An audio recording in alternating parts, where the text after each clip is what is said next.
네, 목요일의 데일리 부동산, 오늘은 특별히 수익 플러스 시간으로 마련을 해보았는데요. 최근에 투자자분들의 관심이 높은 곳, 바로 판교 지역을 심층적으로 분석해 보겠습니다. 오늘 함께해 주실 분, 판교 부동산 투자연구소 박미순 소장님 모셨습니다. 안녕하세요. 네, 안녕하세요. 네, 우리 시청자 여러분들께 인사 한 말씀 부탁드릴게요. 네.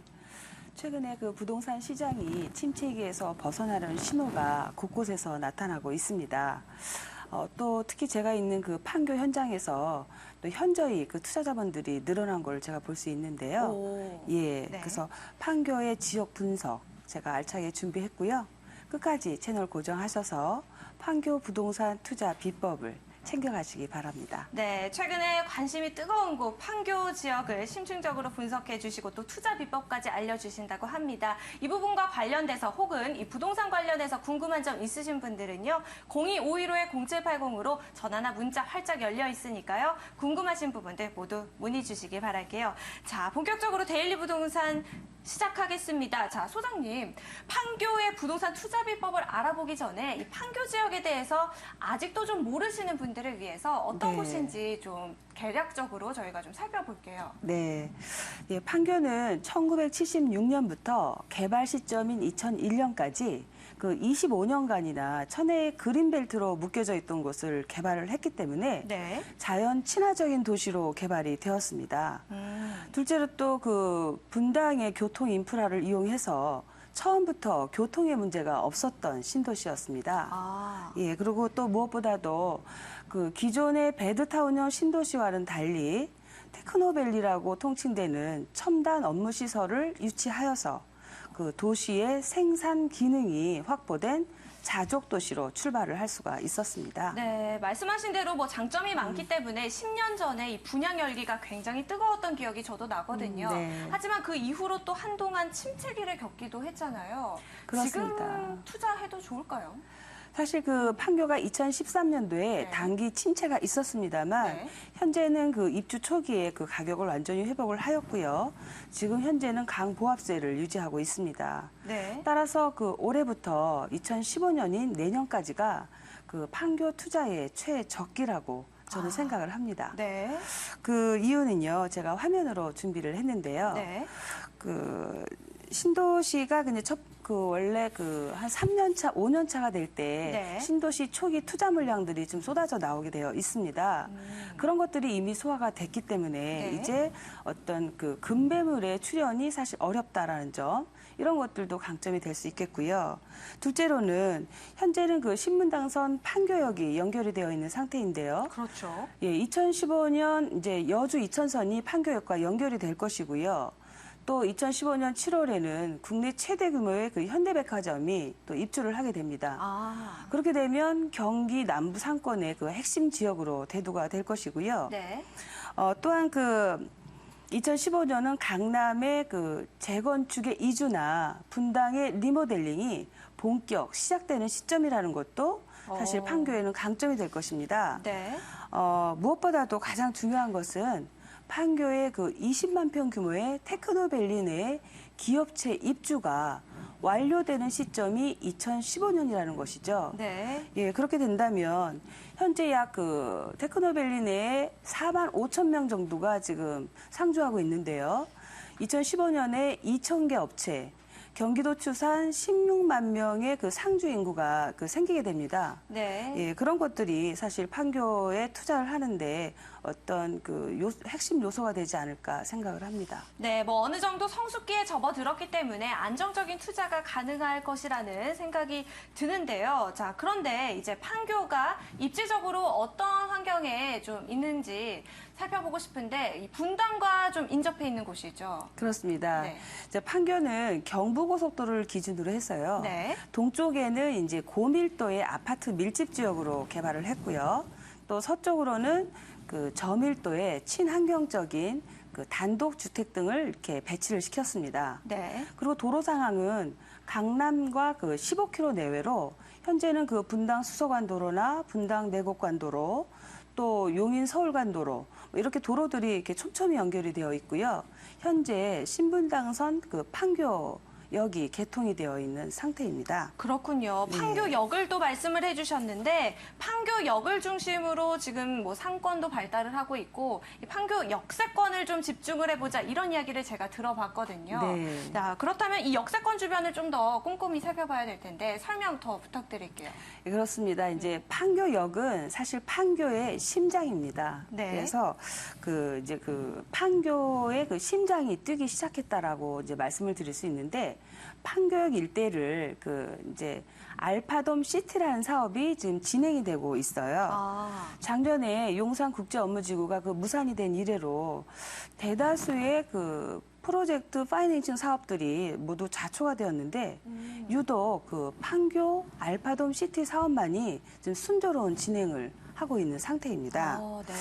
알파돔 시티 사업은 총 공사비가 5조 원대, 그리고 대지 규모가 4만여 평 규모로 LH공사나 경기지방공사 등 총 14개 업체가 복합 개발을 하는 것이죠. 그러니까 주거 부분, 상업 부분, 업무 부분을 이렇게 복합적으로 개발을 하는 방식인데요. 네. 현재는 1단계 사업인 상업시설 현대백화점이 지금 2015년 7월에 완공을 목표로 지금 진행이 되고 있고요. 네. 또 주거 부분으로는 알파리움이 2015년 12월 완공을 목표로 진행 중에 있습니다.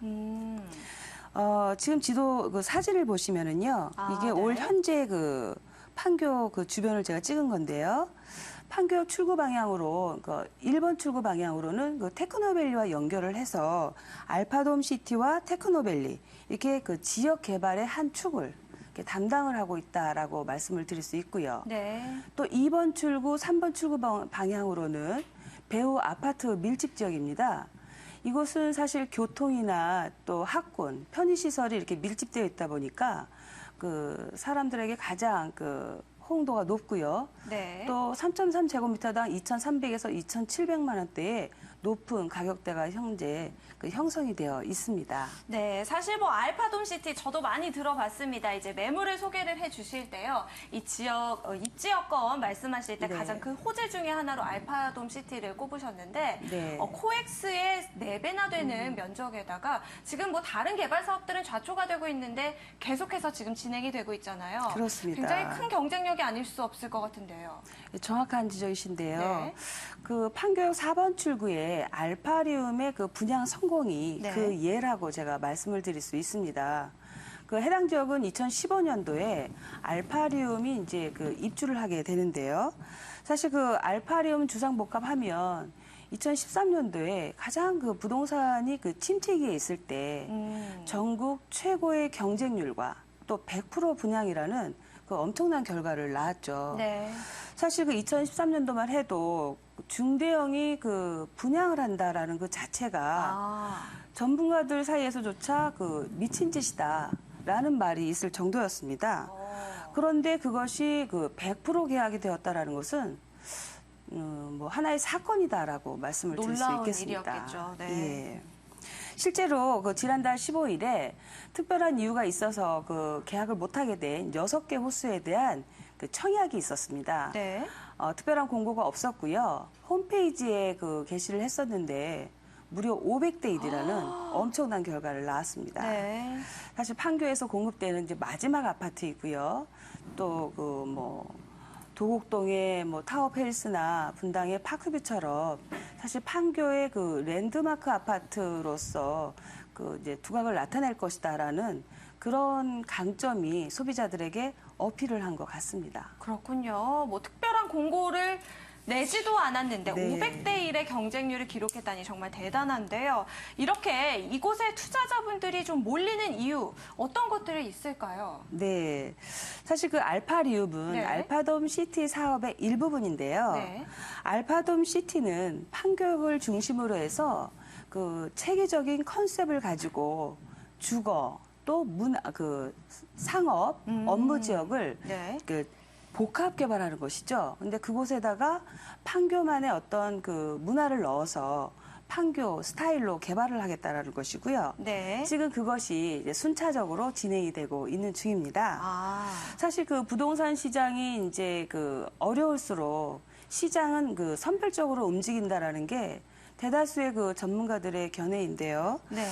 그 알파돔 시티 내 알파리움은 그 합리적인 가격과 또 뛰어난 입지로 인해서 소비자들에게 그 관심을 받은 것으로 그 생각이 됩니다. 네, 자 그렇다면은 판교 지역의 이 투자 비법까지 오늘 알려주신다고 말씀을 해주셨는데 이 판교의 수익 플러스 비법은 이 알파리움에 주목을 하면 되는 걸까요?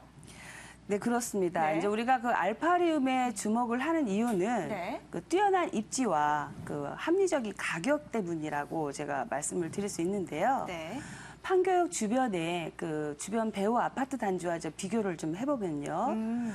그 34평형의 3.3제곱미터당 가격이 2,300만 원대입니다. 네. 38평이 2,700만 원대, 그리고 44평이 지금 현재 2,800만 원대인데요. 네. 알파리움은 1,900만 원에서 2,000만 원대로 분양을 했습니다. 특히 그 37평에서 54평형의 그 중대형 단지로 이루어져 있는데요. 2015년 그 테크노밸리의 기업체 입주와 맞물려서 기업체 임직원들의 그 수요가 많을 것으로 예상이 되고 있습니다. 네. 한 가지 더 말씀을 드리자면 네. 이제 주변의 아파트들이 이제 이미 5년 차에서 7년 차가 되는 시점에 알파리움은 가장 새 아파트로 입주를 하게 된다라는 거. 이것도 상당히 그 강점으로 부각이 될 것이고요. 그렇죠. 또 무엇보다도 이제 올 6월부터 알파리움은 전매 제한에서 해제가 됩니다. 즉 거래를 할 수 있다는 것이죠. 네. 거래를 할 수 있다는 거, 미래 가치가 있다라는 거. 그렇다면 분명히 그 선점에 그 효과는 있을 것이고요. 시청자 여러분들도 그 관심 종목의 하나로 그 기억해 두시는 게 좋지 않을까 생각을 합니다. 그렇네요. 뭐 판교에 투자하실 마음을 좀 가지셨던 분들은 오늘 6월 이 알파리움에 좀 주목해 보시면 좋을 것 같습니다. 자, 그렇다면 박미순 소장님, 네. 이런 알파리움 아파트 말고요. 다른 이 판교 지역의 투자처가 또 있을까요? 예, 제가 오늘 말씀드린 그 판교역 주변, 네. 사실 그 알파돔 시티라는 사업이 아까 그 사회자분께서도 말씀을 하셨지만, 네. 코엑스의 그 4배 규모로 이 판교역에 들어선다는 것은 판교 지역 주민만을 위한 어떤 그 시설은 아니다라는 것이죠. 네. 예, 그래서 그 알파리움이 그 사업 부분에 있어서도 엔터테인먼트라든가 또 문화, 또 그 관광 이런 것들까지 다 이렇게 겸비가 돼 있어서 네. 사실은 그 세계적인 시장으로서의 어떤 그 대두 뭐 이런 것들도 염두에 두고 개발을 하는 것이거든요. 네. 그렇기 때문에 판교 역세권의 중심 상업지역 상가들은 사실 우리가 눈여겨봐야 할 필요가 있고요. 네. 특히나 그 중장년층에 안정적인 수익을 원하시는 분들에게는 판교의 중심 상업지역, 특히 그 1번 출구나 2번 출구 방향의 상가들은 그 장기적으로 안정적인 수익을 가져다 줄 수 있다라고 저는 생각을 합니다. 말씀해 주셨던 대로 이 알파리움 아파트 말고도 이 판교역 부근에 네. 또 이제 상가 지역을 투자하기 유망한 곳으로 꼽아 주셨습니다. 자, 오늘 데일리 부동산 우리 판교 지역에 대해서 좀 심층적으로 분석해 봤고요. 또 수익 플러스 비법까지 살펴봤습니다. 함께 해주신 판교 부동산 투자연구소 박미순 소장님 말씀 고맙습니다.